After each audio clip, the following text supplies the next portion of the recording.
Okay. Oh my god! The power of Christ compels you! The power of Christ compels you! The power of Christ compels you! Mr. Summer. What?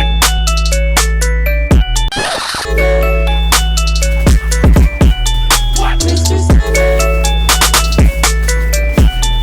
Mr. That's a lot of damage!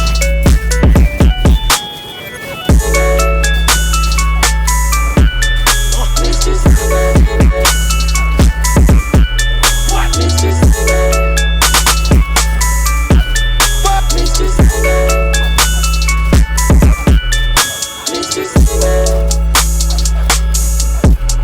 Mr. Summer. Mr. Summer. Mr. Summer. This is why Mom doesn't fucking love you! So first of all, I can tell you're wondering why. I have a question for God. Why? Well, I put to you, why not? Why can't I play this game without using my hands? Why do I have to actually push buttons to enjoy PvP and PvE? And that's why I've made this build. And also because I thought it would be funny. I just want to point out this build isn't simply go into Mistform, be a tank. There's a lot of thought process and theory crafting behind this, believe it or not. And for that reason, I'm going to split this video into two. So today's video will be the PvP build, and what I hope will be tomorrow will be the PvE side of this.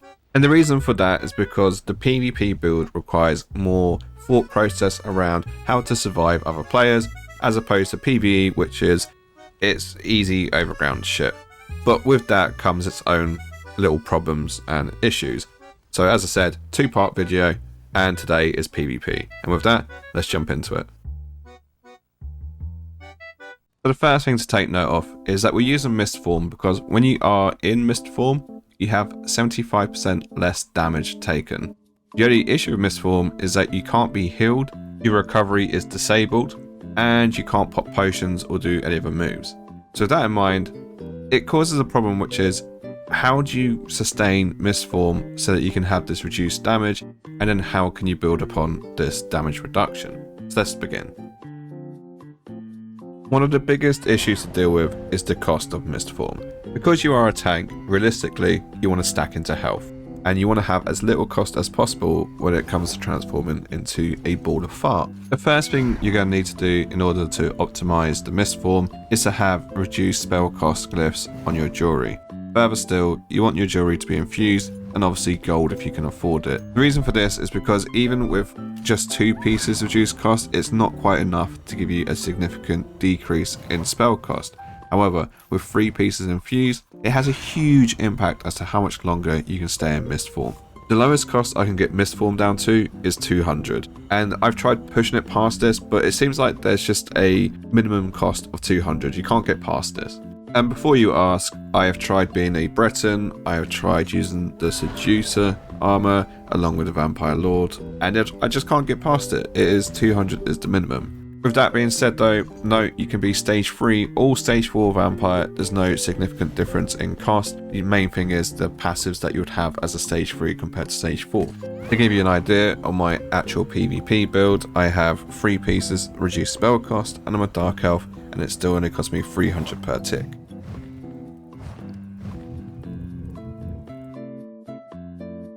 So now that you've reduced the cost of Mistform, now comes the other piece of the puzzle, which is how do you keep Mistform up for a continuous amount of time.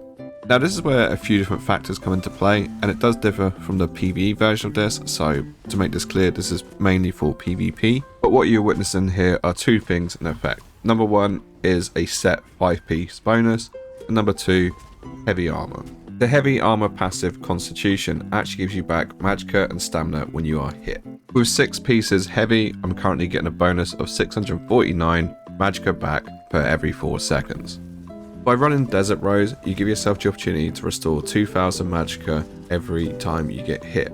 Now, this can only occur every 4 seconds, and it is a 25% chance, but for the most part it seems to work quite a lot. If you do the maths, 649 plus 2021 equals 2670 magicka regained every 4 seconds. And to add to that, the current cost of my mist form is about 300 per second, which means I'm always going to be under the cap. So in theory, there's an infinite sustain available to me. However, I can boost my chance further by changing my monster set. The other set is Grundwolf. By wearing this, it gives me the opportunity to regain 700 magicka every 5 seconds. This is obviously based off your chance to crit, which as it currently stands, I have a 27% chance of this happening. I'm not sure if it's based on hit per person or just hits in general, but it feels like the more people hitting on you, the more recovery you have. Either way though, this solves the problem of magicka sustain. It is no longer an issue as to how long you can keep your mist form up, as long as you have people hitting you. The next problem we have is obviously how do you make yourself tanky and how do you restore health. So the simple solution to this is Blood Mist. Blood Mist is the morph of mist form which nobody chooses. This deals damage to enemies around you and heals you for the damage caused. Now, it does very little damage, but you can prop up your healing by changing your champion point or your Mundus. When it came to increasing healing with champion points, I found that Fighting Finesse worked 10 times better than Focus Mending. Although there's a slight increase with Focus Mending, it seemed like the crit heals were more juicy and worthwhile. For the remaining 3 champion point slots, I went for Resilience, Enduring Resolve and Unassailable, as I couldn't find anything else which would significantly increase the healing, and for that reason it seemed more appropriate to reduce incoming damage. When it comes to other ways to heal, I did find Mana Buff quite useful, but it was very little different. Sets like Crimson and Almalexier's Mercy just do not work, and obviously you can't be healed when in this form, so other than something along the lines of Juggernaut, there's not really too much out there in terms of getting your health back, unless you know differently, in which case comment below. You can, however, cheese your health back to full by using the Vampire ult, which has come in handy more than once, but generally speaking, you want to give yourself a really tanky set to work with. And with that, let's jump to the next chapter. Put it simply, Desert Rose is a must-have set. Without it, your magicka recovery, or magicka regain, is just trash, which means you have to keep popping in and out of mist form. I did, however, try to do Trial by Fire and Iron Blood, which, although made me really tanky to some degree, it just wasn't good enough to keep the magicka sustain up. So for this reason, you can't have 2 tanky sets, you have to sacrifice one. And for me, I found Trial by Fire was way better at outperforming Iron Blood. And that's because you get a lot more resistance and uptime with Trial by Fire than you do with Iron Blood. As I said though, Desert Rose is a must-have because, as you can see here, I'm just struggling for recovery. I have no magicka coming back to me because I don't have that option. Now, yes, I'm tanky in and out of mist form, but isn't the whole point of this to be a rolling ball of mist? You can try sets like Pariah, they also give quite a lot. However, they rely on you losing health, and realistically, you don't want to lose any health. Sadly, as I said, sets like Crimson just do not work because that would be a good viable option, but it doesn't proc when in mist form. In regards to defensive champion points, you want to run Mystic Tenacity, Boundless Vitality, Fortified, Pain's Refuge, and Survival Instincts.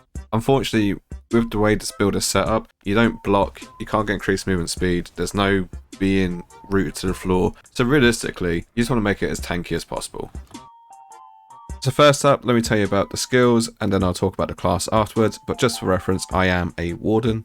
So it's worth noting, when you do go into mist form, you are literally a 1-bar build at this point, so for this reason, you want all your best buffs to be on your front bar. So first up we have Camo Hunter, which actually gives you extra weapon and spell damage. Not only that, it gives you Major Savagery and Major Prophecy. Next up is Deceptive Predator, which gives you Major Evasion just by having this move slotted. We then have Arctic Blast as a tanky emergency heal. So if you aren't a Warden, you'd obviously put something else there. Revealing Flare, just by having this slotted, gives you Major Protection. And then of course Blood Mist, because this wouldn't be possible without this skill. And then lastly, for the ultimate, we have Swarming Scion, which you use basically when you're about to die, as this will pop you straight back to full health. For the back bar, we have Radiating Regen, just so I can be a little bit better as a human being and heal my teammates. I then have Nature's Grasp, just so I can get out of trouble quicker. Ice Fortress, as this will give you a large buff in minor protection. But realistically, When it comes to buffing up, you can do it before you go into Mist Form. I mean, this will give you 25 seconds of minor protection on top of your major protection, but it doesn't always like work out that way. It depends how you want to play. You don't really want to be popping in and out of Mist Form. You just kind of want to be like a fart in the breeze, I guess. You do have the Blue Betty as well, which you can actually activate before going into Mist Form, and this will actually regenerate Magicka for you, so worth having. And then Crystallized Shield. Obviously morph this to the one which gives you ultimate back. I'm just a bit of a noob and haven't done it yet. And then if I do get into trouble, I have Healing Thicket, which I can place down and give myself a big load of heals. I am running 64 points into Magicka because as a Warden you tend to get quite a big health boost anyway, so having a larger mag pool will go a long way when it comes to staying in Mist Form. I run Bewitched Sugar Skulls because it makes sense, like you don't have any recovery, so you just want as big a stats as humanly possible, and this is where these come into play. I am of course running the Ritual to boost my healing, because as I said, there's no way to really heal other than Elusive Mist, so the more you can get from that, the better. Stage Revamp, and then as you can see, the minor and major buffs I have from my passives. As I said earlier, I find Warden has some really good passives which make it a good tank, but it also has some abilities which will transfer over to the PvE tank side of things. You can choose Necromancer because the Goliath armor is pretty impressive and will get you out of a sticky situation, as well as DKs just because of the other passives that they have. So I originally made this build to try and cheese PvE. It was after the discussion with Is There No One Else as to who can make the best AFK build. I mean, I don't know if he's still going to go out and produce something, but hopefully I've inspired him to try and beat this build. As I said though, there is a PvE side of things to this, and that'll be in a different video. But from a PvP perspective, it is just a meme. It is just funny to go around as a fart, basically.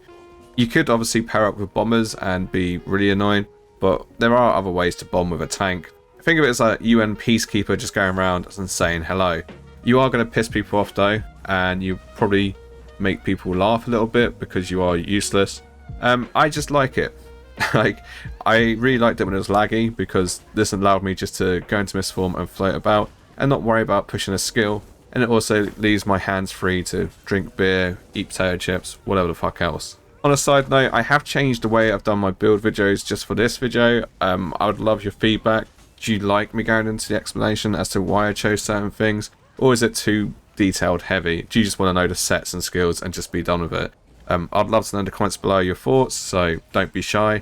I will have a written guide on the website in the next couple of days. You can find that at gorilla-hq.com. And as always, if you can leave a like, maybe subscribe, I'd really appreciate it because it just helps grow the channel.